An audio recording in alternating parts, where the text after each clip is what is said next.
মুসলিম শরীফের 868 কত হয় 868 নম্বর হাদিস।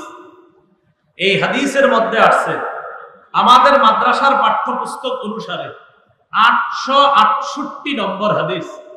এই হাদিসের মধ্যে আসছে জিমাদ নামে এক ব্যক্তি আসছে। নাম কি বলেন তো? জিমাদ। তিনি মক্কায় আসছে। আন্না জিমাদান কাদিমা মক্কা। জিমাদ মক্কায় আসছে। ওয়া কানা মিন আজদি শানুআতা। এই জিমাদ যেই এলাকা থেকে আসছে এলাকাটার নাম আজদে শানুআ। আজদে শানুআ নামক একটা এলাকা থেকে আসছে জিমাদ নামে এক ব্যক্তি। এখন কথা হলো জিমাদ লোকটাকে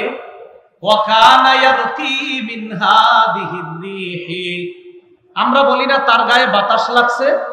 এই জিমাদ নামক লোকটা কারো গায়ে বাতাস লাগলে, জিনে আসর করলে, কারো মাথায় পাগলামি থাকলে সে ঝাড়ফুঁক করত। এটা ছিল জিমাদের কাজ। তো জিমাদ আসছে মক্কায়। মক্কায় আসার পর মানুষ সে ঝাড়ফুঁক করে। ওয়াসামিআ সুফাহা মিন মক্কাতা ইয়াকুলুনা ইন্না মুহাম্মাদান মাজনুন। নাউজুবিল্লাহ। মক্কার একদল নির্বোধের থেকে জিমাদ শুনতে পায়। জিমাদকে ডাক দিয়ে মক্কার একদল নির্বোধ বলে, ও জিমাদ, তুমি তো এই জায়গায় ঝাড়ফুঁক করতে আসছো। আমাদের এই মক্কায় এক ব্যক্তি আসছে, তার নাম হলো মুহাম্মদ। মুহাম্মদ নামক লোকটা পাগল। নাউজুবিল্লাহ পড়েন। মুহাম্মদ পাগল এটা বলছে। আর জিমাদের কাজ কি? যারা পাগল তাদেরকে ঝাড়ে। জিমাদ জবাব দেয়, লাউ আন্নী রাআইতু হাযার রাজুল লাআল্লাল্লাহা ইয়াশফিহি আলা ইয়াদাইয়া। আমি যদি এই লোকটারে দেখতাম তাহলে আমি ঝাড়ে দিতাম, ঝাড়ফুঁক করতাম, আল্লাহ হয়তো আমার হাতে তারে আরোগ্য দান করতেন। এটা কার কথা? জিমাদের কথা। যে তোমরা যারে পাগল কও, এই লোকটার সাক্ষাৎ পাইলে আমি তারে 2-4টা কথা বলে ফু দিতাম, আল্লাহ হয়তো তারে আরোগ্য দান করতেন। বর্ণনাকারী বলেন, ফালাকিয়া, জিমাদ আল্লাহ রসুলের সাথে সাক্ষাৎ করছে।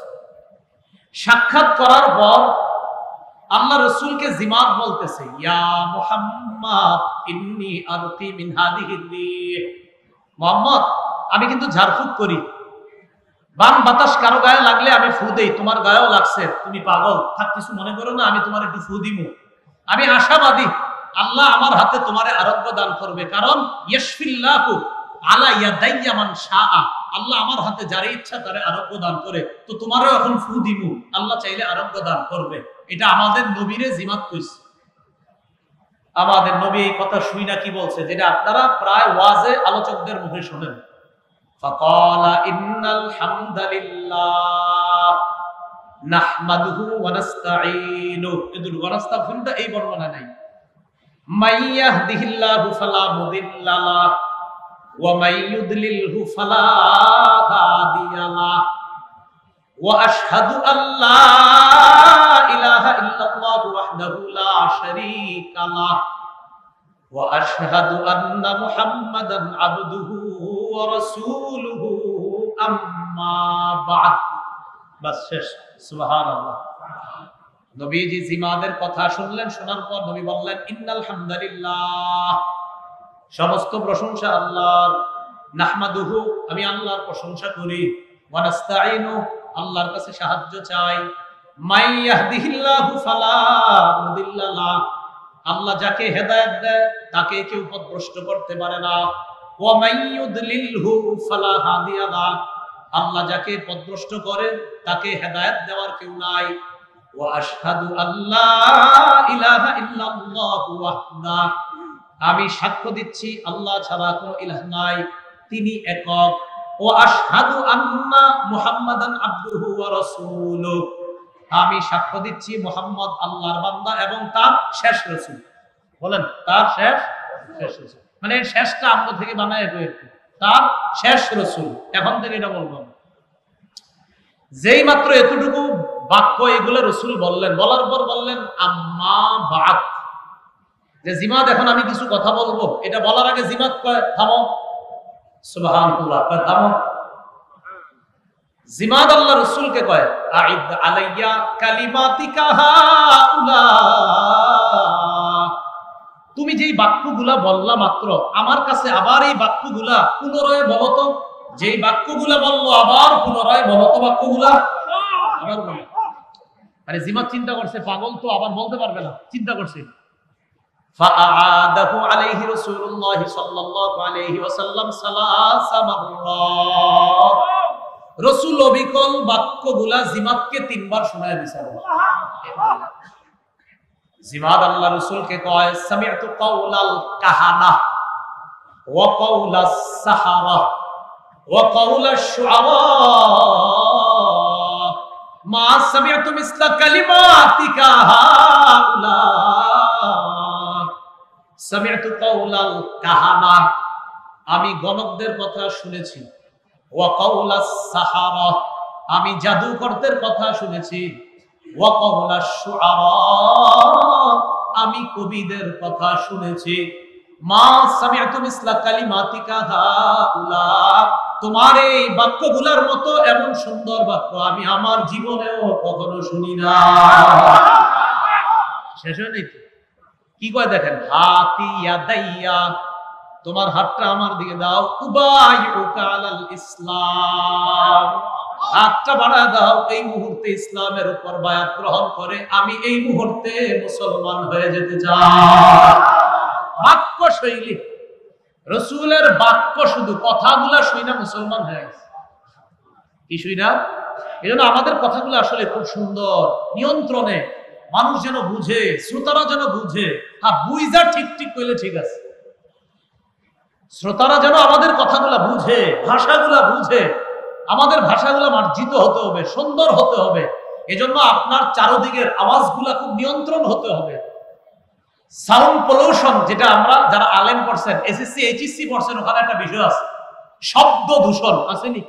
হ্যাঁ, শব্দ দূষণে কিন্তু আপনার কথা ভালো বোঝা যায় না। আমি তো এটাকে বলছি না, এটা আমি ব্যক্তিগত বলছি। শব্দ দূষণ এটা একটা বিরক্তিকর। রাসূলুল্লাহ সাল্লাল্লাহু আলাইহি সাল্লাম বাক্যগুলা বললেন, রাসূল সাল্লাল্লাহু আলাইহি সাল্লামের বাক্যগুলা শুইনা জিমাত নামে একজন অমুসলিম কালিমা পড়ে মুসলমান হয়ে গেছে। তাহলে বাক্য কেমন সুন্দর ছিল। আল্লাহ আমাদেরকে হাদিস থেকে অনেক কিছু বুঝার তৌফিক দান করেন। তাহলে রাসূল সাল্লাল্লাহু আলাইহি সাল্লাম এক কথা বোঝানোর জন্য কয়বার বলতেন? 3 বার। আর রাসূলের কথাগুলা কেউ চাইলে গণনা করতে পারত। আল্লাহ আমাদেরকে এমন সুন্দর করে কথা বলার তৌফিক দান করেন। রাসূলুল্লাহ সাল্লাল্লাহু আলাইহি সাল্লাম যেই যুগে পৃথিবীতে এসেছেন, তিনি আসার কারণে ওই যুগটাও পৃথিবীর সর্বশ্রেষ্ঠ যুগে পরিণত হয়ে গেছে। সহিহ বুখারীর বর্ণনা 3557 নম্বর হাদিস। এই হাদিসের মধ্যে আছে, قال رسول الله صلى الله عليه وسلم, রাসূলুল্লাহ সাল্লাল্লাহু আলাইহি সাল্লাম বলেন, বুইসতু মিন খাইরি কুরুনি বনি আদম। আদম সন্তানরা যে যুগ অতিবাহিত করেছে, আদম সন্তান যত যুগ পৃথিবীতে পেয়েছে, আমরা এই যুগ পাইছি। আমাদের আগে আরেক যুগ ছিল, এর আগে আরো যুগ ছিল। নবীজি বলেন, আদম সন্তান যত যুগ পেয়েছে, এই সমস্ত যুগের মধ্যে সর্বশ্রেষ্ঠ যুগ হলো যে যুগে আমাকে নবুয়ত দেওয়া হয়েছে। নবীজি পরে বলেন,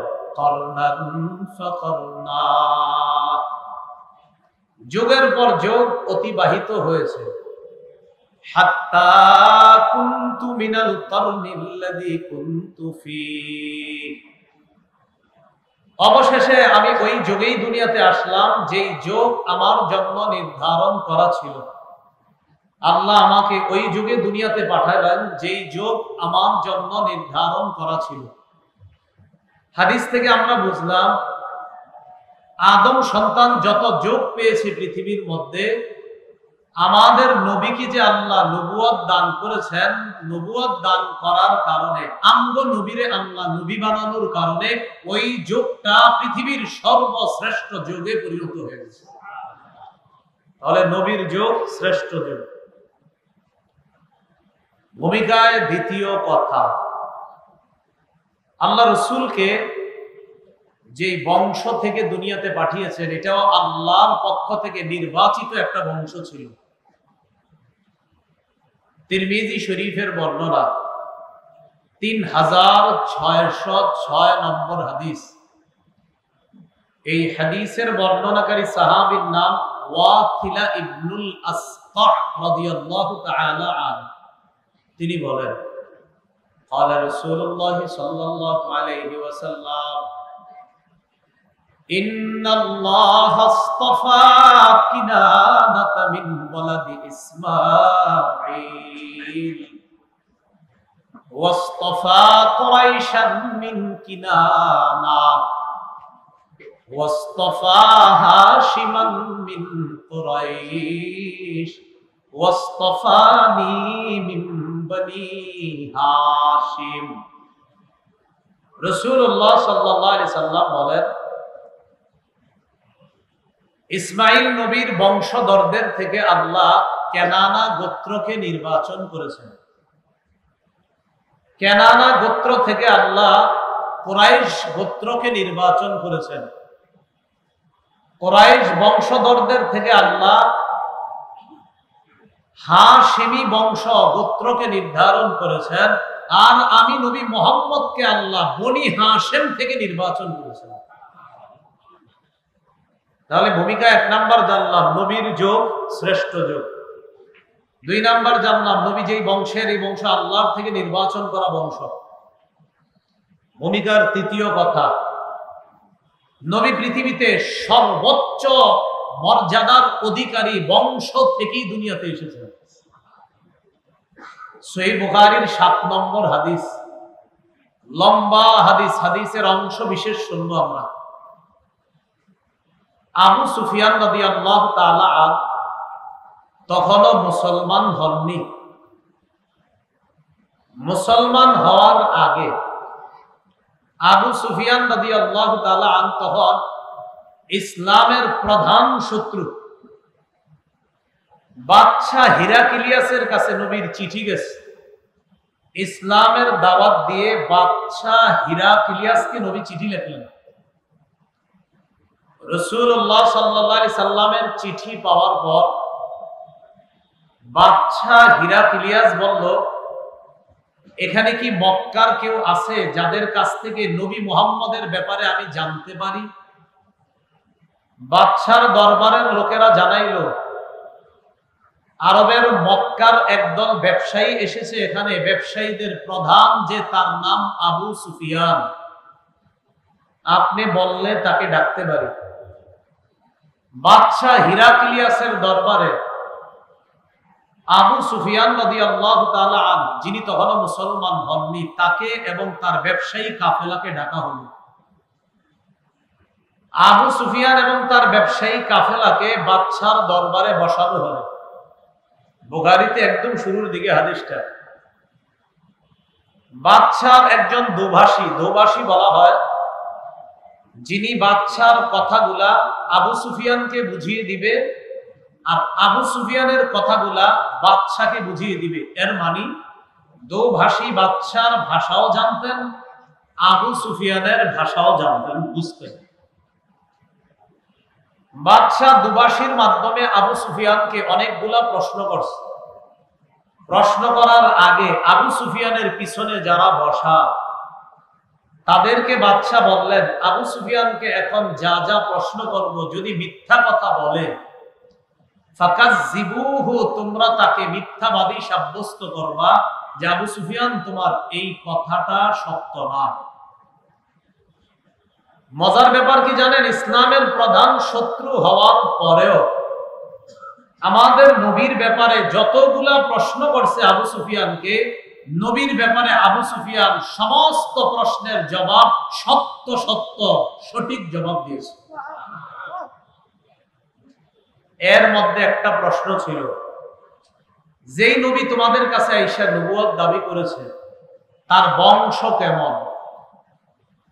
আবু সুফিয়ানকে বাদশাহ বললেন, সালতুকা আন নাসাবিহি, আমি তোমাকে নবী মুহাম্মদের বংশের ব্যাপারে জিজ্ঞাসা করেছিলাম।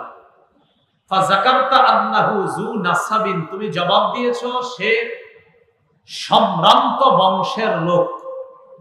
আবু সুফিয়ান, তুমি কি জানো ওয়াকাযালিকা রুসুলু তুবআসু ফি নাসাবি কওমিহা, যারা রসুল হয়, যারা নবী হয়, প্রকৃত পক্ষে যারা রসুল আর নবী হয় তাদেরকে সম্ভ্রান্ত বংশ থেকেই পাঠানো হয়।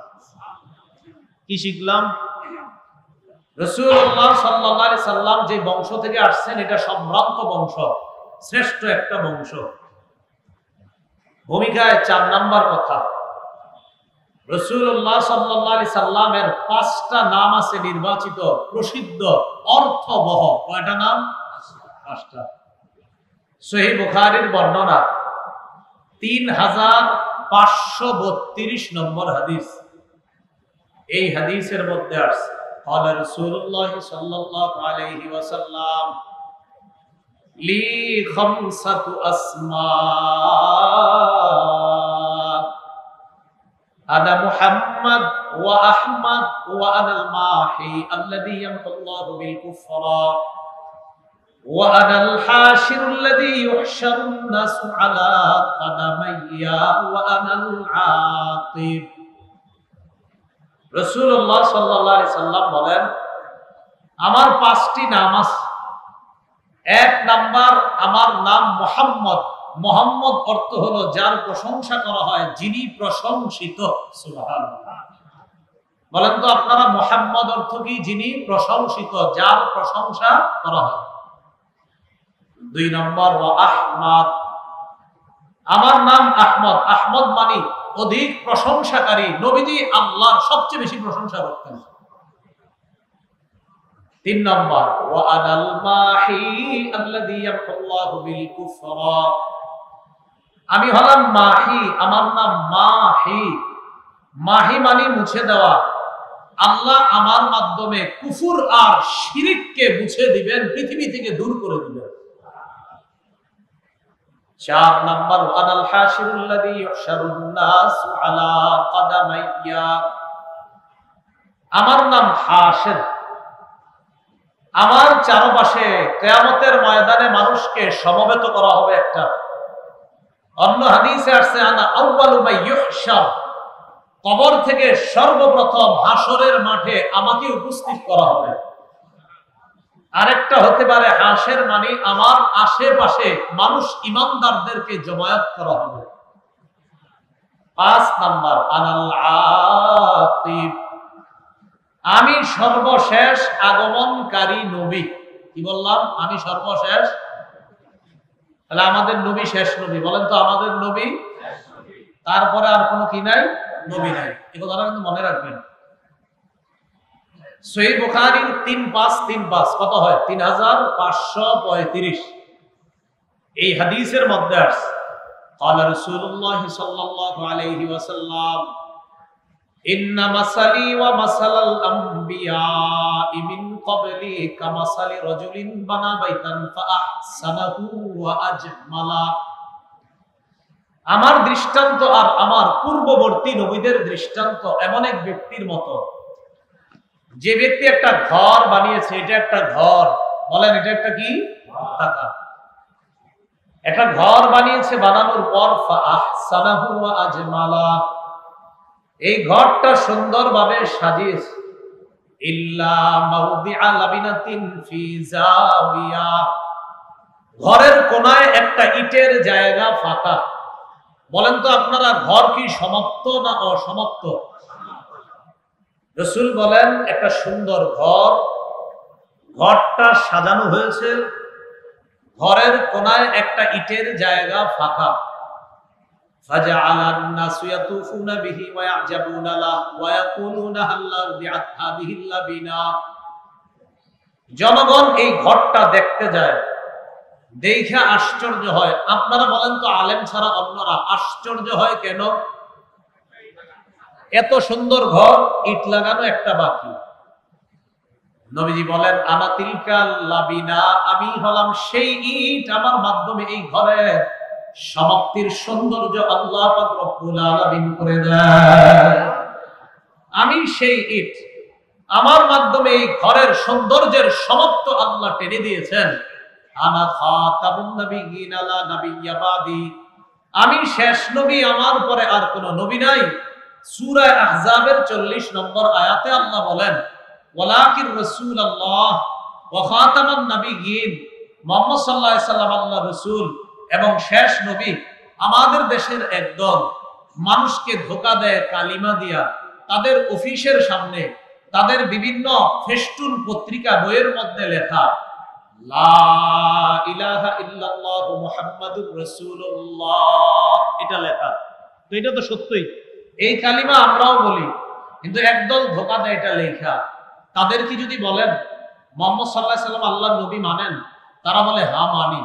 তখন তাদেরকে যদি আপনি বলেন মুহাম্মদ সাল্লাল্লাহু আলাইহি সাল্লাম যে আল্লাহর শেষ নবী, এটা মানেননি, তখন তারা বলে এখানে একটু ব্যাখ্যা আছে। ইমাম গাজালি বলেন মুহাম্মদ সাল্লাল্লাহু আলাইহি সাল্লাম শেষ নবী, খাতামুন নাবিয়্যিন, এই আয়াতের যে অংশটা, এই অংশে ব্যাখ্যার কোনো সুযোগ নাই। মুহাম্মদ সাল্লাল্লাহু আলাইহি সাল্লামের পরে আর কোনো নবী নাই, ব্যাখ্যার কোনো সুযোগ নাই। মুহাম্মদ সাল্লাল্লাহু আলাইহি সাল্লামের পরে আর কোনো নবী নাই। উদাহরণ মনে রাখতে হবে। তো রাসূল বলেন আমার নাম আকিব, আমি সর্বশেষ আগমনকারী। তাহলে বলেন তো আমাদের নবীর পরে কি আর কোনো নবী আছে? তাহলে বাচ্চাদেরকে এখন থেকে শিখাইবেন এইভাবে, আল্লাহ ছাড়া কোনো ইলাহ নাই। মুহাম্মদ সাল্লাল্লাহু আলাইহি সাল্লাম আল্লাহর বান্দা ও রাসূল, আমরা ছোটবেলা মুক্তবে শিখছি। এখন থেকে বাচ্চাদেরকে একটু বাড়ায়া শিখাইবেন মুহাম্মদ সাল্লাল্লাহু আলাইহি সাল্লাম আল্লাহর বান্দা এবং শেষ রাসূল, এটা শিখাইবেন। বলেন মুহাম্মদ সাল্লাল্লাহু আলাইহি সাল্লাম আল্লাহর বান্দা এবং শেষ, বলেন কি রাসূল? শেষ, এটা শিখাইবেন। কারণ এই শেষ শব্দটা দিয়া একদল আপনাদেরকে ধোঁকা দিতে পারে। কারণ আমাদের দেশের একটা দল যারা লা ইলাহা ইল্লাল্লাহ মুহাম্মাদুর রাসূলুল্লাহ লেখে, তারা কিন্তু আমাদের নবীরে নবী মানে, কিন্তু শেষ নবী মানে না। আমাদের নবীকে যে শেষ নবী না মানবে সে কাফের, তাদের অনুসারী যারা হবে সবাই কাফের। মুহাম্মদ সাল্লাল্লাহু আলাইহি সাল্লাম নবী, শেষ নবী। বলেন মুহাম্মদ সাল্লাল্লাহু আলাইহি সাল্লাম নবী না শেষ নবী? এটা বলবেন এখন থেকে। বলেন মুহাম্মদ সাল্লাল্লাহু আলাইহি সাল্লাম, এইটা পুরোটা বলেন মুহাম্মদ সাল্লাল্লাহু আলাইহি সাল্লাম শেষ নবী, এটা বলবেন এখন। কারণ ধোঁকাবাজির এই জায়গায় হয়, নবী মানে, শেষ নবী মানে না। এই পর্যন্ত 19 জন দাবি করছে নবী, এর মধ্যে 2 জন মহিলাও আছে। এর মাঝে আবার এক ভণ্ড মহিলা নবুয়ত দাবিদার, তার বিয়ে হয়েছে আবার আরেক মুসাইলামাতুল কাজ্জাব ভণ্ড নবু, তার সাথে এই ভণ্ড নবী বিয়ে করছে আরেক ভণ্ড নবী নবুয়ত দাবিদার মহিলাদের। 2 দিন বা 4 দিন ঘর সংসার করছে, উম্মতের কাছে আসছে। আসার পর উম্মত বলল, ও আম্মাজান নবী, আমনের জামাই কি মোহর দিস? তো ওই ভণ্ড মহিলা নবী যিনি দাবি করছে নিজের, তিনি আবার আরেক যার সাথে বিয়ে হয়েছে মিথ্যা নবুয়ত দাবিদার, তারে গিয়ে কয় আমার উম্মতরা জিজ্ঞাসা করছে আপনি আমারে মোহর কি দিছেন? তুমি গিয়ে বলবা যে আজকে থেকে আমি নবী হিসাবে তোমাদের জন্য ফজর আর এশার নামাজ মাফ করে দিলাম, এটাই মোহর। এটা কি মোহর? এটা আমার আলোচ্য বিষয় না, এটা নিয়ে আমার লম্বা আলোচনা আছে। এই 19 জন মিথ্যা নবী নিয়ে আলোচনা আছে। তো এখানে বলতেছে কি যে আমি হইলাম তোমাদের মা আর আমি নবী, ও উম্মত হিসাবে মোহর হইলো ফজর আর এশা তোমাকে পড়া লাগবে। চিন্তা করছেন নি? করেন ঘরের সৌন্দর্যর ইট কি আর বাকি আছে? তো এই 19 জনের রাখবো কই? হ্যাঁ, নাউজুবিল্লাহ, পড়েন নাউজুবিল্লাহ। তাহলে আল্লাহ ছাড়া কোনো ইলাহ নাই। মুহাম্মদ সাল্লাল্লাহু আলাইহি সাল্লাম আল্লাহর বান্দাও হ্যাঁ শেষ রাসূল বা শেষ নবী। এখন থেকে এইভাবে বলবো আমরা। রাসূল বলেন আমার 5টা নাম। এই ভূমিকা 4 নম্বরে জানলাম রাসূলের 5টা সুন্দর নাম আছে। এই কথাগুলো জানার পর এবার আমরা কোরআনের সূরা কলাম, এই সূরার 4 নম্বর আয়াতে দেখি আল্লাহ কি বলেন। আল্লাহ রাব্বুল আলামিন বলেন ওয়া ইন্নাকা লাআলা খুলুকিন আযীম।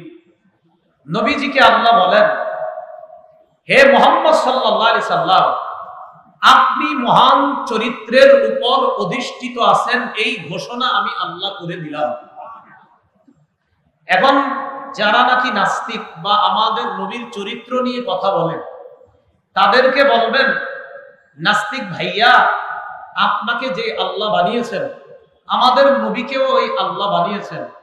আল্লাহ পাক রব্বুল আলামিন পবিত্র কোরআনে ঘোষণা করে দিয়েছেন হাবিব আপনি মহান চরিত্রের উপর অধিষ্ঠিত আছেন। নাস্তিক ভাইয়া, আপনি যদি এটা মানেন কপাল ভালো, না মানেন কপাল খারাপ, কিন্তু আমার নবীর চরিত্র সেরা। এটা নবীরে যিনি বানাইছে তিনিও বলছে, আপনারা যিনি বানাইছে তিনিও বলছে। আমার নবীর চরিত্র সেরা। নাস্তিকরে বানাইছে কে? আল্লাহ আপনারা আসতে মানে নাস্তিকরা আল্লাহ বানায় নাই, চুপ রয়েছেন গেলে একমতই তো আপনারা এখন আল্লাহ বিশ্বাস করে না, নাস্তিকরে বানাইছে কে? চুপ থাকেন কেন? এরাও তো মনে করে যে আল্লাহ বানায় নাই, নাস্তিকরে আল্লাহ বানাইছে, তো আল্লাহ তো সৃষ্টি করছে। এটা মাথায় রাখবেন এই কথা। মহান নবী সাল্লাল্লাহু আলাইহি সাল্লামকে আল্লাহ বললেন আপনি মহান চরিত্রের উপর অধিষ্ঠিত আছেন। খুব মনোযোগ দিয়ে শুনেন। সহিহ বুখারীর বর্ণনা 3559 নম্বর হাদিস, 3559 3559 এই হাদিসের মধ্যে আছে লাম ইয়াকুন রাসূলুল্লাহ সাল্লাল্লাহু আলাইহি ওয়াসাল্লাম ফাহিশা, আল্লাহর রাসূল অশ্লীল ভাষী ছিলেন না, ওয়ালা মুতাফাহিশা, আল্লাহর নবী অসৎ আচরণকারী ছিলেন না। এই অনুবাদটা মন দিয়ে শোনেন, একটু কথা আছে এই জায়গায়। বলেন আল্লাহ রাসূল কি ছিলেন না? অশ্লীল ভাষী। বলেন কি ভাষী? নবীজি অশ্লীল ভাষা ব্যবহার করতেন না। ওয়ালা মুতাফাহিশা, নবীজি অসৎ আচরণ করতেন না। ওয়া কানা ইয়াকুলু ইন্না মিন খিয়ারিকুম আহসানাকুম আখলাকা, নবীজি বলতেন তোমাদের মধ্যে সবচেয়ে উত্তম ওই ব্যক্তি যার চরিত্র, যার আখলাক সবচেয়ে সুন্দর। বলেন তো আমাদের মাঝে সবচেয়ে উত্তম ব্যক্তি কে? যার আখলাক সবচেয়ে সুন্দর। এবার আসেন অনুবাদের শুরু দিকে। রাসূল কি ছিলেন না? অশ্লীল ভাষী ছিলেন না। 2 ওয়ালা মুতাফাহিশা, রাসূল অসৎ আচরণকারী ছিলেন না। একটা দুঃখের বিষয়, এই মাইকের সামনে বৈশা আহলে হক উলামায়ে কেরামদের বিরোধিতা যারা করে, তারা যখন দলিলে না পারে তখন হাজার হাজার লাখ লাখ অনুসারীদের সামনে বৈশা দলিল দিতে না পাইরা সর্বশেষ কয়েক লক্ষ টাকার চ্যালেঞ্জ দিয়া মুখের ভাষাটা খারাপ করে আমাদের আকাবিরদের নাম নিয়ে নিয়ে লাখ লাখ মানুষের সামনে অশ্লীল ভাষায় আমাদের মুরব্বীদেরকে গালাগালি করে। কেউ যদি বলে আমি আশিকে রাসূল, কি বলেন? কেউ যদি বলে আমি কি, তো কোন আশিকে রাসূলের মুখের ভাষা কি অশ্লীল হতে পারে? কারণ রাসূল কি ছিলেন না? অশ্লীল ভাষী ছিলেন না। কোন আশিকে রাসূল কি অসৎ আচরণকারী হতে পারে? কারণ রাসূল সাল্লাল্লাহু আলাইহি ওয়াসাল্লাম অসৎ আচরণকারী ছিলেন না। আমি এইখানে যারা আছেন এই সিরাতুন নবী মাহফিল থেকেও বলি, আমরাও তাদের প্রতিবাদ যখন করব, সাবধান কখনো যেন আমাদের মুখের ভাষা খারাপ না হয়। কারণ মুখের ভাষা খারাপ হওয়া এটা বেদাতীদের ঐতিহ্য সূত্রে পাওয়া একটা স্বভাব। মুখের ভাষা খারাপ। ওই যে আমার আগে হুজুর আলোচনা করছে না মুফতি আহমদ সাহেব, এই আবু সাইদ মুজাফফর কাউকারি যার মৃত্যু 630 হিজরিতে, এই বেটায় সর্বপ্রথম আবুল খাত্তাব ওমর ইবনে দিহিয়া যার মৃত্যু 633 হিজরিতে, তার মাধ্যমে 604 হিজরিতে ইরাকের মসুল শহরে রাসূলুল্লাহ সাল্লাল্লাহু আলাইহি সাল্লামের আনুষ্ঠানিকভাবে জন্মদিন পালন করা শুরু করে। আমার এটা বলা উদ্দেশ্য হলো এই যে আবুল খাত্তাব হুজুরটা, তার ব্যাপারে ইবনে হাজার আসকালানি লিসানুল মিজান নামক কিতাবে লেখে এই লোকটা কেমন ছিল? খবিসুল লিসান, তার মুখের ভাষা ছিল খারাপ। কাসীরুল ওয়াকিআতি ফিল আইম্মাতি ওয়াস সালাফ মিনাল উলামা, অতীতের বড় বড় ইমামদের ব্যাপারে সে খারাপ মন্তব্য করত। খবিসুল লিসান, তার ভাষা ছিল খারাপ। শাদীদুল কিবরি, প্রচন্ড অহংকারী ছিল। মুতাহাবিনা, এই লোকটা অলস ছিল। তাহলে বলেন তো বেদাতের আবিষ্কারক যে হযরত, তার মুখের ভাষা কি ছিল? এই জন্য দেখবেন বর্তমান যুগেও যারা বেদাতি হয় তারা দলিল না পারলে সর্বশেষ তাদের মুখের ভাষাটা খারাপ হয়। এই জন্য রাসূলুল্লাহ সাল্লাল্লাহু আলাইহি সাল্লামের আশিক যারা, তাদের মুখের ভাষা কখনো খারাপ হবে না, তারা অসৎ আচরণকারী হবে না। আল্লাহ আমাদের সকলকে অশ্লীল ভাষা ব্যবহার করা, অসৎ আচরণ করা থেকে আমাদেরকে হেফাজত করেন। তিরমিজি শরীফের একটা হাদিস শুনি, 1162 নম্বর হাদিস। এই হাদিসের বর্ণনাকারী আবু হুরায়রা রাদিয়াল্লাহু তাআলা আনহু, عن أبي هريرة رضي الله تعالى عنه قال قال رسول الله صلى الله عليه وسلم أكمل المؤمنين إيمانا أحسنهم خلقا।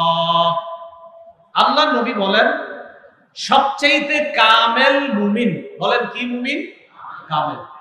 সবচাইতে কামেল মুমিন আহসানুহুম খুলুকা, পৃথিবীর মধ্যে সবচেয়ে কামেল মুমিন যার চরিত্র সবচেয়ে বেশি সুন্দর, যার আখলাক সবচেয়ে বেশি সুন্দর।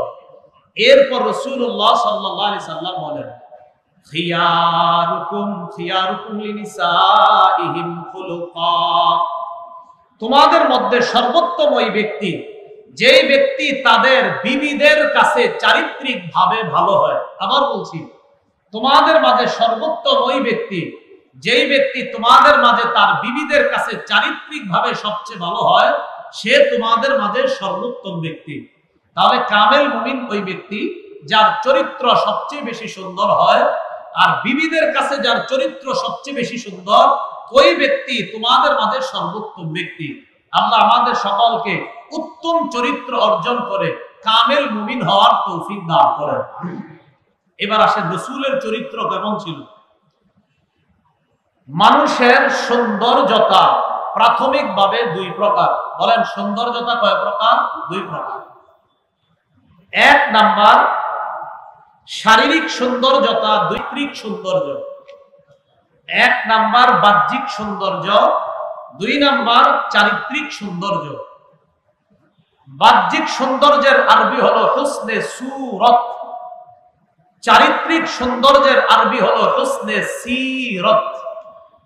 হুসনে সুরত মানে হলো বাহ্যিক সৌন্দর্য, হুসনে সিরত অর্থ হলো আপনার চারিত্রিক সৌন্দর্য। রাসূলুল্লাহ সাল্লাল্লাহু আলাইহি সাল্লাম বাহ্যিক সৌন্দর্য এবং চারিত্রিক সৌন্দর্য উভয় সৌন্দর্যে পৃথিবীর মাঝে সবচাইতে শ্রেষ্ঠ মানুষ ছিলেন। এক, রাসূল বাহ্যিকভাবে সবচেয়ে সুন্দর ছিলেন। দুই নাম্বার, চারিত্রিক সৌন্দর্যতায় রাসূল সাল্লাল্লাহু আলাইহি সাল্লাম সবচেয়ে বেশি সুন্দর ছিলেন। রাসূলুল্লাহ সাল্লাল্লাহু আলাইহি সাল্লামের বাহ্যিক সৌন্দর্যতা কেমন ছিল একটু মন দিয়ে শুনেন। সহিহ বুখারীর বর্ণনা, 3547 নম্বর হাদিসের বর্ণনা। عن انس بن مالك رضي الله تعالى عنه قال, আনাস রাদিয়াল্লাহু তাআলা আনহুর বর্ণনা, তিনি বলেন, কানা রাসূলুল্লাহ সাল্লাল্লাহু আলাইহি ওয়াসাল্লাম রাবআতাম মিনাল কওম, রাসূলুল্লাহ সাল্লাল্লাহু আলাইহি সাল্লাম মাঝারি গড়নের ছিলেন, মধ্যম মানের ছিলেন। লাইসা বিত-তাবিলি ওয়ালা বিল কাসীর, রাসূলুল্লাহ সাল্লাল্লাহু আলাইহি সাল্লাম বেশি লম্বা ছিলেন না, আবার বেশি খাটো ছিলেন না।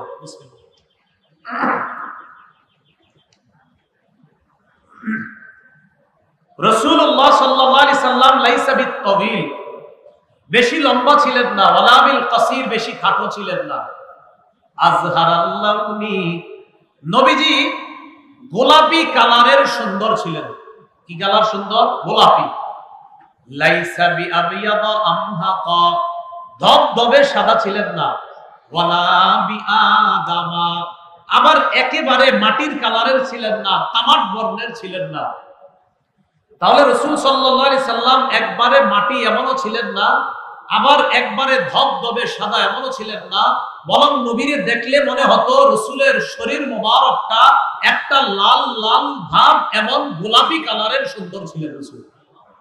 এটাকে বলা হয় আযহারাল লাউন।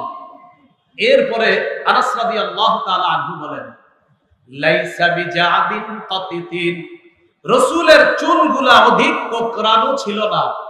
ওয়ালা বিসাবতিন রাজিলিন, রাসূলের চুলগুলা একদম লম্বা খাড়া সোজা ছিল না। তাহলে চুলগুলা একবারে কোকড়ানো ছিল না, আবার একবারে লম্বা সোজা এমন ছিল না। অন্য বর্ণনা আসছে রাসূলের চুলগুলা এমন ছিল, ঢেউ খেলতো, যেমন দেখলে মনে হতো এমন ঢেউ খেলতেছে রাসূলের চুলগুলা। তাহলে বেশি কোকড়ানো ছিল না, আবার বেশি লম্বা ছিল না। তাহলে রাসূলুল্লাহ সাল্লাল্লাহু আলাইহি সাল্লামের চুলগুলা কোকড়ানো ছিল না, লম্বাও ছিল না। রাসূল বেশি লম্বা ছিলেন না, একবারে খাটো ছিলেন না। আবার রাসূল সাল্লাল্লাহু আলাইহি সাল্লামের গায়ের রং ধবধবে সাদাও না, আবার একবারে তামাট বর্ণেরও না, বরং অনেকটা লাল লাল ভাব, গোলাপি কালারের সৌন্দর্য আল্লাহ রাসূলকে আল্লাহ দান করেছেন। হযরত আনাস বলেন, উনজিলা আলাইহি ওয়া হুয়া ইবনু 40 সানা, নবীর বয়স যখন 40, তখন তাকে কোরআন দেওয়া হয়। অর্থাৎ 40 বছর বয়সে আল্লাহ রাসূলের উপর কোরআন নাযিল করা হয়। ফালাবিসা বিমাক্কাতা 10 সিনিনা ইউনজালু আলাইহি, মক্কায় অবস্থান করলেন 10 বছর, তখনও তার উপর কোরআন নাজিল হতো। ওয়াবিল মাদিনাতি 10 সিনিনা, মদিনায় অবস্থান করলেন 10 বছর, তখনও কোরআন নাজিল হতো। তাহলে মক্কায় অবস্থান করলেন 10 বছর, তখনও কোরআন নাজিল হতো। মদিনায় অবস্থান করলেন 10 বছরের কিছু বেশি, মানে হলো আপনার 13 বছর, তখনও কোরআন নাজিল হতো। হাদিসে 10 বলা হয়েছে এই কারণে, আরবরা সাধারণত আপনার ওই মাঝখানের যে সংখ্যাগুলা এইগুলা বলতো না, এই জন্য 61, 62, 63 যে 13 বছর, অর্থাৎ মদিনার 13 বছর, ওই ভাঙা অংশটা না বইলা বলতেন মদিনায় 10 বছর। আসলে রাসূল মদিনায় ছিলেন কয় বছর? 13 বছর। এরপরে হযরত আনাস বলেন, وقبض وليس في رأس رسول الله صلى الله عليه وسلم ولا لحيته 20 شعرة بيضاء। রাসূলুল্লাহ সাল্লাল্লাহু আলাইহি সাল্লাম 13 বছর মদিনায় থাকার পর যখন ইন্তেকাল করলেন, তখন রাসূলের চুল আর দাড়ির মাঝে 20টা সাদা চুলও পাওয়া যায় নাই। এর মানে আল্লাহ রাসূল সাল্লাল্লাহু আলাইহি সাল্লামের চুলের বেশিরভাগ অংশ ছিল কালো, দাড়ির বেশিরভাগ অংশ ছিল কালো।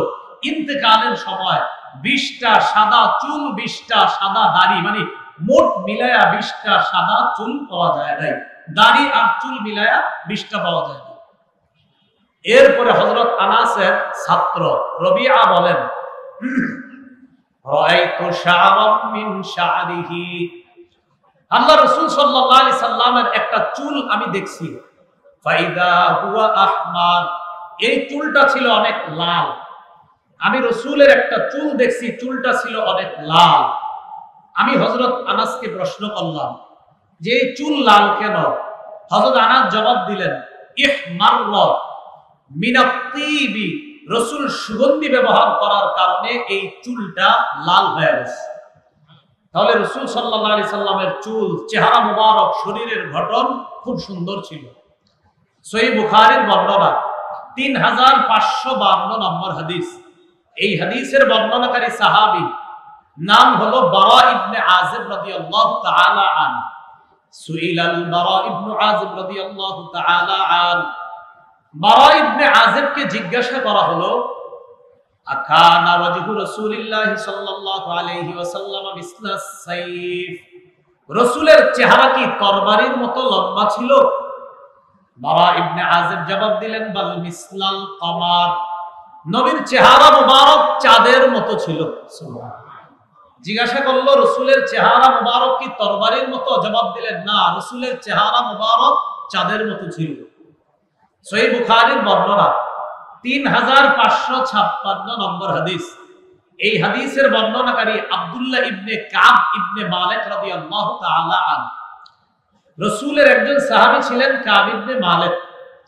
তাবুক যুদ্ধের সময় আল্লাহ রাসূলের 3 জন সাহাবী তাবুক যুদ্ধে যায় নাই। না যাওয়াটা তাদের জন্য অপরাধ ছিল। এই 3 জনের মধ্যে একজন হলেন কাব ইবনে মালিক রাদিয়াল্লাহু তাআলা আনহু। তার ছেলে আব্দুল্লাহ ইবনে কাব বলেন, সামি'তু কাব ইবনে মালিক রাদিয়াল্লাহু তাআলা আন ইউহাদ্দিসু ওয়া হুয়া ইয়াতাখাল্লাফু আন গাজওয়াতি তাবুক ওয়া ফি রিওয়ায়া হিনা তাখাল্লাফা আন তাবুকা। আমার আব্বা কাব ইবনে মালিক, যিনি তাবুক যুদ্ধে অংশগ্রহণ করেন নাই, আমার আব্বা বর্ণনা করলেন, নবী আমাদের সাথে কথা বলেন না, সাহাবীদেরকে কথা বলতে নিষেধ করে দিয়েছে। লম্বা সময় অতিবাহিত হয়ে গেছে, আমার সাথে নবী কথা বলে না, কেউ কথা বলে না। একদিন আমাদের 3 জনের ব্যাপারে আল্লাহ কোরআনের আয়াত নাজিল করে জানায় দিয়েছে নবীরে, আমাদের 3 জনের তওবা আল্লাহ কবুল করে দিয়েছে। আমি রাসূলের কাছে আসলাম। আসার পর ফালাম্মা সাল্লামতু আলা রাসূলিল্লাহি সাল্লাল্লাহু আলাইহি ওয়াসাল্লাম, আমি আল্লাহ রাসূলকে একটা সালাম দিলাম। সালাম দেওয়ার পর দেখলাম হুয়া বরকু ওয়াজহুহু মিনাস সুরুর, আল্লাহ রাসূলকে আমি যখন সালাম দিলাম, আমি দেখলাম আনন্দে রাসূলের চেহারা মোবারক ঝলঝল করতেছে, আনন্দ। ফাকানা রাসূলুল্লাহ সাল্লাল্লাহু আলাইহি ওয়াসাল্লাম ইদা সুররা ইস্তানারা ওয়াজহুহু, স্বাভাবিকভাবে আল্লাহ রসুল যখন আনন্দ হইত তখন রসুলের চেহারা মুবারক আনন্দে উদ্বেলিত হতো, আনন্দে ঝলঝল করত যখন তিনি আনন্দিত হতেন। আল্লাহ নবী যখন আনন্দ হইত তার চেহারার মধ্যে যখন আনন্দের ছাপ দেখা যাইত, চেহারা মুবারক দেখলে মনে হইতো কান্নাহু কিতাতু কামার, যেন একটা চাঁদের টুকরা। রসুলের চেহারাটাকে মনে হইতো যেন একটা চাঁদের টুকরা। কুন্না নারিফু যালিকা মিনহু, আমরা রসুলের চেহারা মুখ মন্ডলের অবস্থা দেখে বুঝতাম যে রসুল হাসলে মনে হইতো যেন চাঁদের টুকরা আমাদের সামনে ঝলঝল করতেছে। এই ছিল রসুলের বাহ্যিক সৌন্দর্যতা। হযরত আনাস কি বলেন দেখেন, সহিহ বুখারীর বর্ণনা 3561 নম্বর হাদিস। عن أنس بن مالك رضي الله تعالى عنه قال ما مسست ريحا ولا ديباجا ألين من كف رسول الله صلى الله عليه وسلم। হযরতে আনাস বলেন, নবীর হাতের চাইতে এত নরম কোন রেশমের কাপড় আমি জিন্দেগিতে ধরি নাই, নবীর হাত এত নরম ছিল। ওয়ালা শামিমতু রিহান আও আরফান মিন রিহি আও আরফি রাসূলিল্লাহি সাল্লাল্লাহু আলাইহি ওয়াসাল্লাম, রাসূলের শরীর থেকে যে ঘ্রাণ বের হইতো এই ঘ্রাণের চাইতে পৃথিবীর আর কোন সুগন্ধি আমার নাকে আমি কখনো পাইনি। এই ছিল রাসূল সাল্লাল্লাহু আলাইহি সাল্লামের দেহের বর্ণনা। রাসূলের চরিত্র কেমন ছিল ভালো করে শুনবেন। আমি আপনাদের সামনে এখন কি করতেছি, কথা বলতেছি। শুরু করি রাসূল কিভাবে কথা বলতেন দেখেন। সহিহ বুখারীর 95 নম্বর হাদিস। কানা রাসূলুল্লাহ সাল্লাল্লাহু আলাইহি ওয়াসাল্লাম ইদা তাকাল্লামা সালাসান হাত্তা ইউফহামা আন ওয়া ফি রিওয়ায়া তুফহামা আন। রাসূলুল্লাহ সাল্লাল্লাহু আলাইহি সাল্লাম যখন কোনো কথা বলতেন 3 বার কথা বলতেন যেন রাসূলের কথা সঠিকভাবে বোঝা যায়। এক কথা কয়বার বলতেন? 3 বার, যেন কথা সঠিকভাবে বোঝা যায়। ওয়া ইযা আতা আলা কওমিন সাল্লামা আলাইহিম সালাসা, নবী যখন কোন সম্প্রদায়ের কাছে আসতেন তখন 3 বার সালাম দিতেন। পিছন থেকে আসতে আসতে সালাম দিতে দিতে মজলিসে প্রবেশ করতেন। তাহলে বলেন তো রাসূল আস্তে আস্তে এক কথা কয়বার বলতেন? বুঝানোর জন্য 3 বার বলতেন। সহিহ বুখারীর বর্ণনা 3567 নম্বর হাদিস। দেখেন আমার সাথে, এখানে কত? এখানে এখানে এখানে এবার আমার কথা বলেন। আপনারা কয়টা বাক্য হলো? একটা। কেমন কয়টা হলো? 2টা। আছেন কয়টা হলো? এবার আমি বলি আপনারা কয়টা বাক্য হলো? একটা। কেমন কয়টা হলো? 2টা। আছেন কয়টা হলো? আগে বলেন না কয়টা হলো। আমার বলার বিষয়ে মনে করবেন না আমি আবার কোনো ঘটনা শোনাবো, পরে একটা হাদিস করব। বলেন, এই যে বললাম আপনারা কয়টা বাক্য হলো? কেমন কয়টা হলো? আছেন কয়টা হলো? 3টা। সহিহ বুখারী 3567 নম্বর হাদিস। কানা রাসূলুল্লাহ সাল্লাল্লাহু আলাইহি ওয়াসাল্লাম ইউহাদ্দিসু হাদিসা, রাসূলুল্লাহ সাল্লাল্লাহু আলাইহি সাল্লাম এমন ভাবে কথা বলতেন, লাউ আদ্দাকুল আদু লা আহসা, রাসূলের কথাগুলো কোন গণনাকারী যদি গণতে চাইতো তাহলে গণতে পারত। রাসূল এমন ভাবে কথা বলতেন কোন গণনাকারী গণতে চাইলে কি করতে পারত? গণতে পারত। এই জন্য আওয়াজগুলা নিয়ন্ত্রণে থাকা দরকার। আপনাদের এই জায়গার আওয়াজ কিন্তু আমি কিছু বুঝতেছি না, এত বেশি আওয়াজের মধ্যে আলোচনা করা ঠিক না। কিন্তু আমার তবিয়তেরও খেলাফ, এত পরিমাণ আওয়াজ চারদিকে, আমার মনে হচ্ছে বয়ান হচ্ছে অন্যদিকে, এখানে না। এটা আমার ব্যক্তিগত অভিমত, হয়তো অন্যরা স্বাচ্ছন্দ্য বোধ করে, আমি না। আমি ছোট ভালো মানুষ, আমার কথা এখানে থাকতে হবে, বেশি বাইরে বেশি যাওয়া যাবে না। তো রাসূলুল্লাহ সাল্লাল্লাহু আলাইহি সাল্লাম যখন কথা বলতেন কয়বার কথা বলতেন? 3 বার। কেউ গণনা করতে চাইলে গণতে পারত। বিসমিল্লাহ। এবার দেখেন, নবীজির কথা শুই না, বাচন ভঙ্গি শুই না অমুসলিমরা কালিমা পড়ে মুসলমান হয়ে যেত। এখন অমুসলিমরা মুসলমান হইব কিভাবে? কথাই তো বোঝা যায় না, খালি মনে হয় হুজুর ফাটাইতেছে। কি ফাটাইতেছে এটাই যদি না বুঝি তো লাভ হবে কি? বলেন, এটা মাথায় রাখবেন। ছোটবেলায় আগে মাহফিলে যাইতাম আর মনে করতাম হুজুর ফাটাইতেছে, কি ফাটাইতেছে এটা যদি না বুঝি তাহলে তো আর ফাটলো না। এই কথাটা কিন্তু মনোযোগ দিবেন, এই কথাটা একটু খেয়াল রাখবেন ভবিষ্যতে। ফাটানোটা বুঝতে হবে সবাই, চিল্লাচিল্লি করলে কোনো লাভ নাই, বয়ানে বুঝতে হয় ওয়াজ। নবীর কথা শুই না অমুসলিমরা মুসলমান হয়ে যাইতো, হাদিস শোনেন। এবার আসেন রাসূলের আরেকটা চারিত্রিক বৈশিষ্ট্য, রাগ। মানুষ হিসাবে রাগ হওয়াটা স্বাভাবিক, কিন্তু রাগের সময় রাসূল কি করতেন? সহিহ বুখারীর বর্ণনা 6114 নম্বর হাদিস। عن أبي هريرة رضي الله تعالى عنه قال قال رسول الله صلى الله عليه وسلم ليس الشديد بالسرعة إنما الشديد الذي يملك نفسه عند الغضب। নবীজি বলেন, কুস্তিগিরিতে বীরত্ব প্রদর্শন করা, কারো সাথে কুস্তিগিরি কইরা বিজয় লাভ করা আর বীরত্ব প্রদর্শন করার নাম বাহাদুর না। ইন্নামা শাদীদুল্লাযী ইয়ামলিকু নাফসাহু ইনদাল গাদাব, রাগের সময় নিজেরে নিয়ন্ত্রণ করতে পারা হলো প্রকৃত বাহাদুরের পরিচয়। নবীজি কি বললেন? বীরত্ব প্রদর্শন কইরা কুস্তি লাইগে আরেকজনকে হারায়া দেওয়া, এটা প্রকৃত বীরের পরিচয় না। রাগের সময় যে নিজেরে নিয়ন্ত্রণ করতে পারে, নবী বলেন আমি তাকে এই পৃথিবীর সর্বশ্রেষ্ঠ বীর বাহাদুর বলে ঘোষণা করলাম। তাহলে রাগের সময় নিয়ন্ত্রণ করা। রাসূল একবার গনিমতের মাল বন্টন করছে, বন্টন করার পর এক ব্যক্তি কি কয়? কয় নবী ইনসাফ করে নাই। নাউজুবিল্লাহ বলেন। এক সাহাবী কথাটা শুনে ফেলছে, শুনে রাসূলের কাছে গেছে, যাওয়ার পর বললেন ইয়া রাসূলুল্লাহ, আপনি নাকি ইনসাফ করেন নাই। নবীজি সাল্লাল্লাহু আলাইহি সাল্লাম একটু রাগ হয়ে গেলেন, খুব রাগ হয়েছে, কিন্তু নবী রাগ হওয়ার পরেও ধৈর্য ধারণ করলেন। ধৈর্য ধারণ করে বললেন লাকাদ উযিয়া মূসা, ইতিপূর্বে মূসারেও কষ্ট দেওয়া হয়েছে, মূসা নবীকে কষ্ট দেওয়া হয়েছে। ফাসাবারা, মূসা নবীরে আরো অনেক কথা বইলা কষ্ট দেওয়া হয়েছে, তিনি ধৈর্য ধারণ করেছে। আমি না হয় তার এই কথাটা শুই না, ধৈর্য ধারণ করলাম। তো এখানে বিষয়টা বোঝার হলো, নবীরে বলছে নবী ইনসাফ করে নাই। আল্লাহর নবী যদি ইনসাফ না করে দুনিয়াতে ইনসাফ করবে কে বলেন? রাসূলের চাইতে শ্রেষ্ঠ ইনসাফকারী পৃথিবীতে আসে নাই, আসবেও না। সহিহ বুখারীর বর্ণনা 6115 নাম্বার হাদিস। এই হাদিসের বর্ণনাকারী সাহাবীর নাম সুলাইমান ইবনে সুরত, সদ্দিয়া সুরত। এই সুলাইমান ইবনে সুরত তার থেকে বর্ণনা, তিনি বলেন ইস্তাব্বা রাজুলান ইনদা নবী সাল্লাল্লাহু আলাইহি ওয়াসাল্লাম ওয়া নাহনু ইনদাহু জুলুস।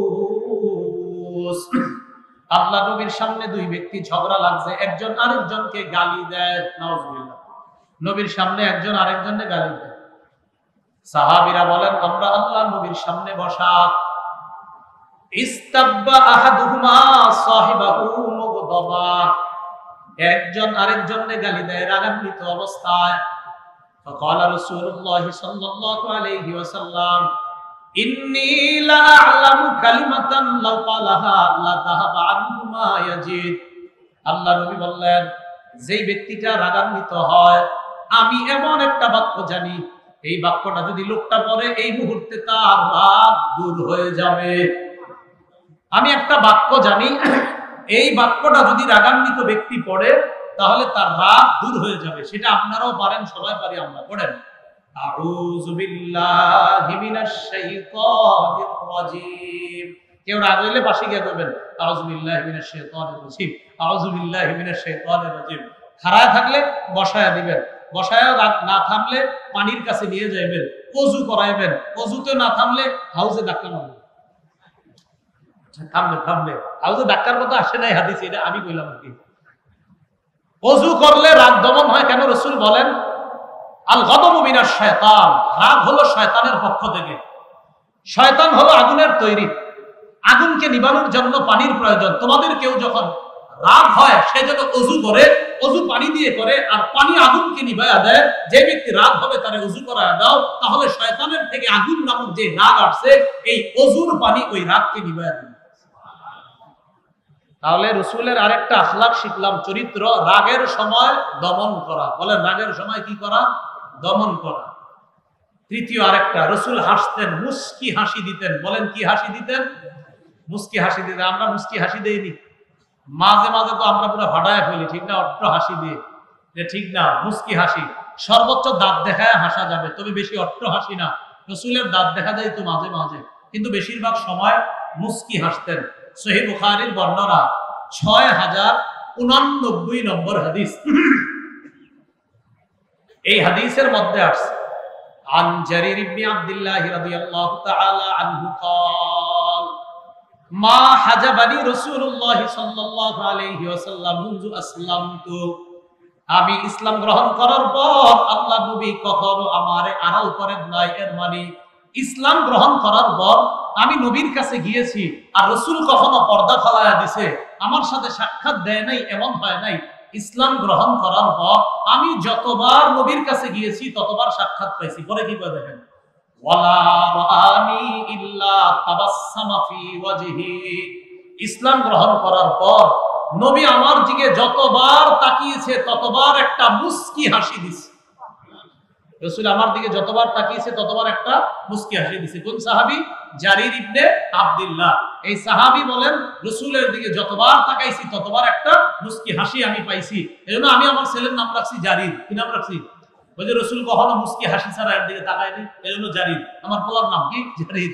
মুস্কি হাসি দিছে সবসময় জন্য। 4 নাম্বার, রাসূল কান্না করতেন। কোরআন তেলাওয়াতের সময় রাসূল সাল্লাল্লাহু আলাইহি সাল্লাম কান্না করতেন। সহিহ বুখারীর বর্ণনা 5050 নাম্বার হাদিস, মানে 5050 কত হয়? 5050। عن عبد الله بن مسعود رضي الله تعالى عنه قال قال رسول الله صلى الله عليه وسلم اقرأ علي। আব্দুল্লাহ ইবনে মাসউদ বলেন রাসূল আমারে বললেন তুমি আমাকে কোরআন পড়ে শোনাও।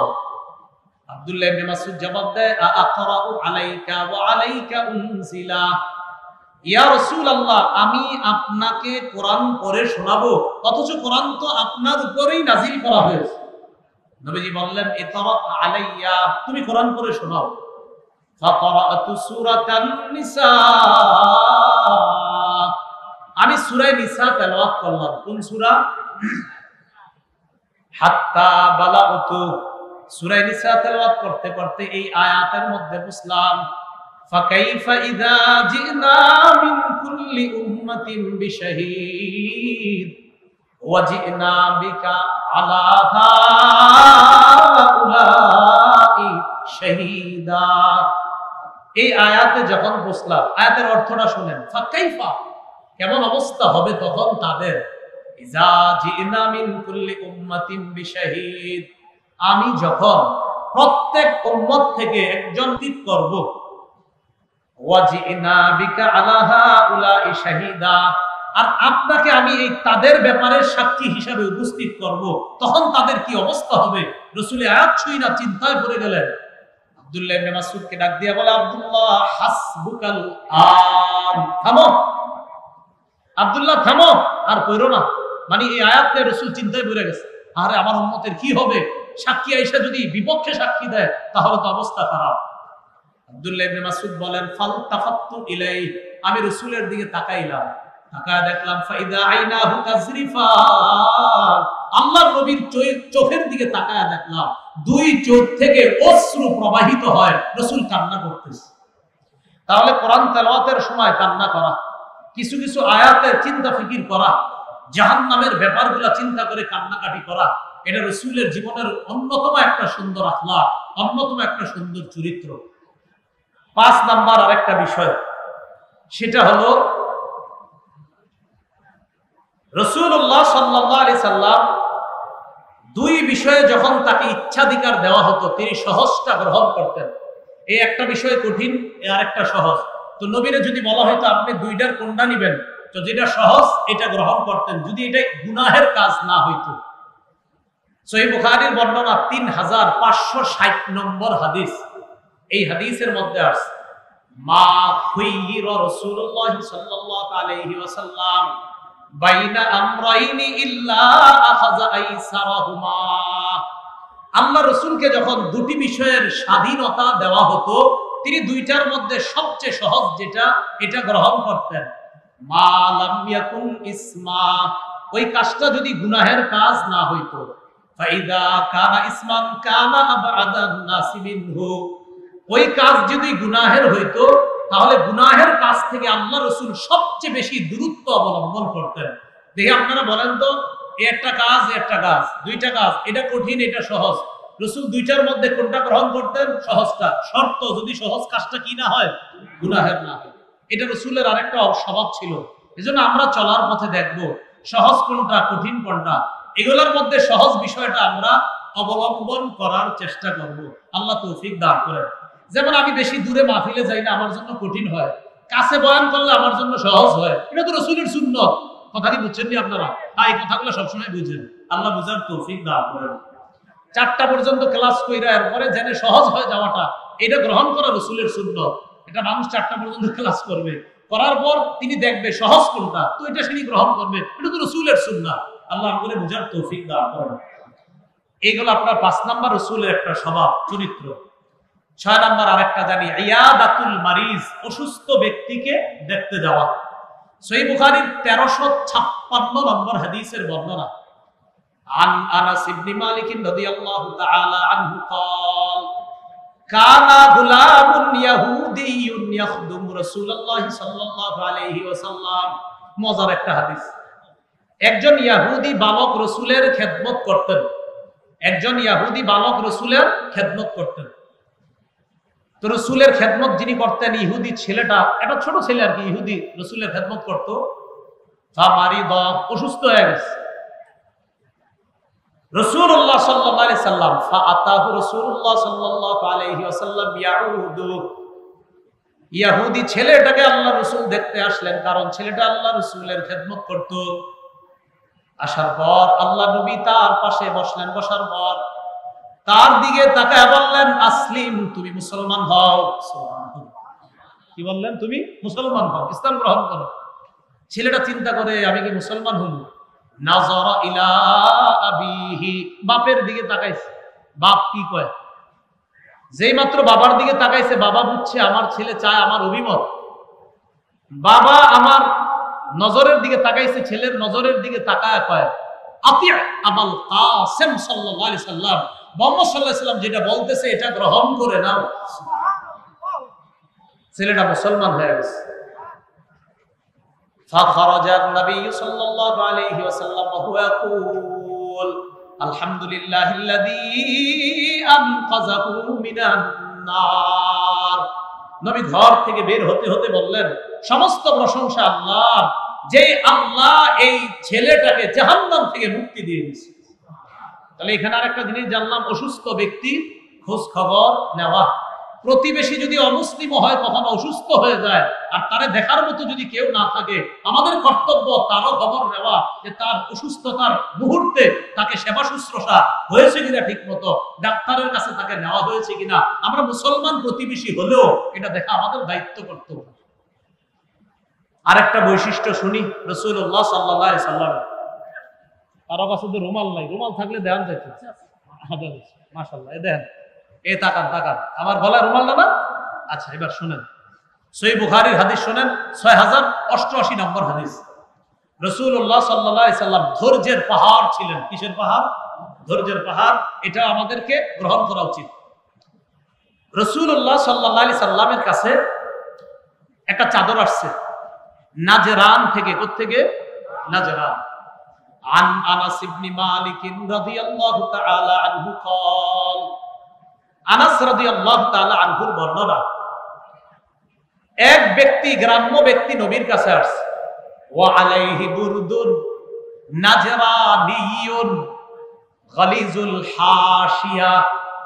নবীজির গলা থেকে এইভাবে শরীরে একটা গাঢ় পাত বিশিষ্ট, পাত মানে চাদরের কোনা, আপনার সাইডটা আর কি, গাঢ় পাত বিশিষ্ট একটা চাদর রাসূলের গায়ের মধ্যে জড়ানো ছিল। এক গ্রাম্য ব্যক্তি নবীর কাছে আসছে। নবীর গায়ে তখন গাঢ় পাত বিশিষ্ট একটা নাজরানি চাদর রাসূলের গায়ে জড়ানো ছিল।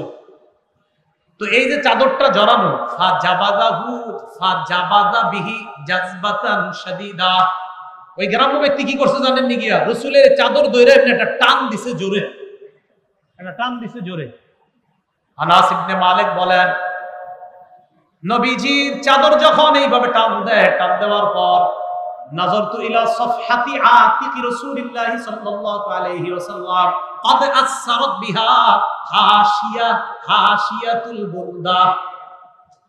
আমি আল্লাহ রাসূলের গলার মধ্যে তাকাইলাম, তাকায়া দেখলাম ওই গ্রাম্য ব্যক্তি টান দেওয়ার কারণে আল্লাহ রাসূলের গলায় এত জোরে এইভাবে টান পড়ছে, গলায় আপনার জোরে টান পড়ছে, রাসূলের গলার মধ্যে আপনার ওই চাদরের দাগ লাইগা রইছে, এমন ভাবে টান দিছে, এইভাবে জোরে একটা টান দিছে।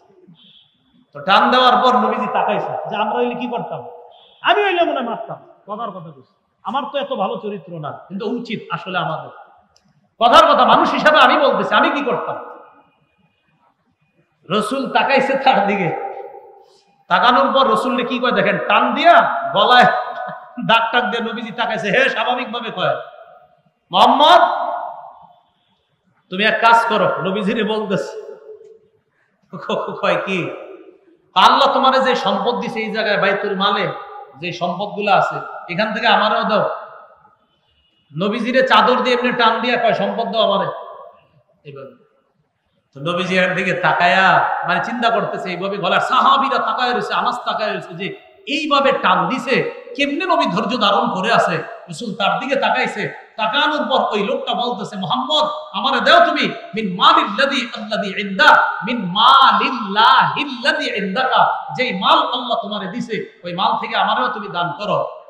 নবীজি তাকায়া কি করছে দেখেন, ফাদাহিকা, রাসূল তার দিকে তাকায় একটা মুস্কি হাসি দিছে। মানে লোকটার ওই আপনার একটা বাচ্চা সুলভ কাজ দেখা সে আমার এইভাবে গলায় আগ দিয়া আমার সম্পদ দাও, ফাদাহিকা, একটা হাসি দিছে। হাসি দেওয়ার পর রাসূল সাহাবীদেরকে বললেন, সে যা চায় তা দিয়ে দাও। এই ছিল রাসূল সাল্লাল্লাহু আলাইহি সাল্লাম, ধৈর্যের পাহাড়।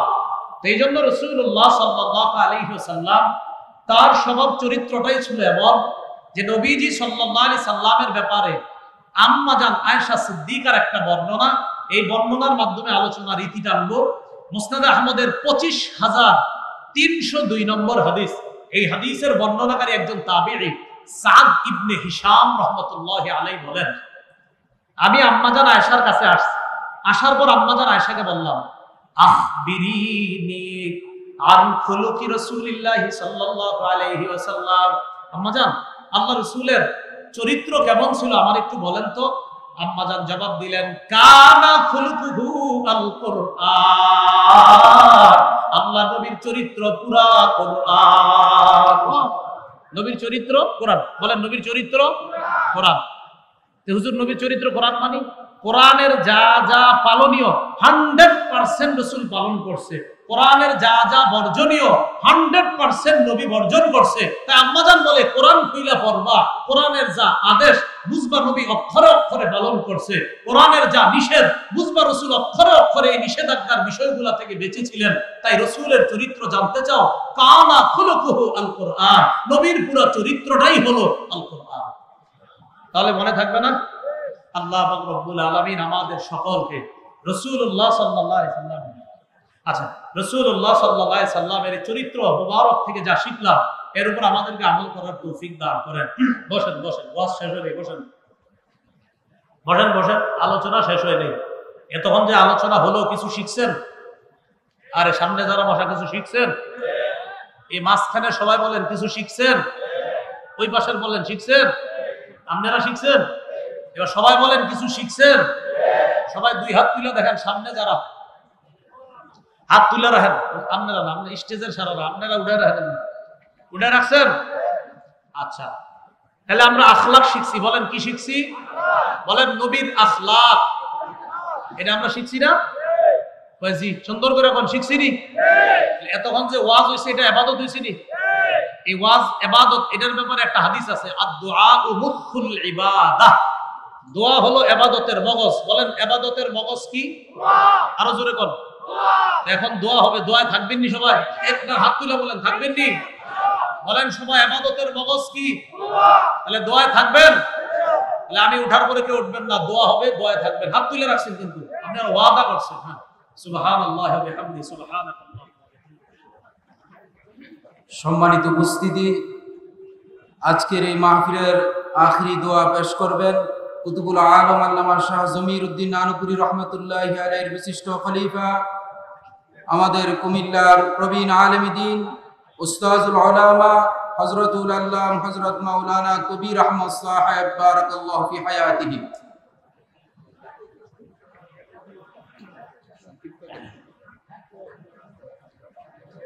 اللهم صل على محمد وعلى آل محمد كما صليت على إبراهيم وعلى آل إبراهيم إنك حميد مجيد. اللهم بارك على محمد وعلى آل محمد كما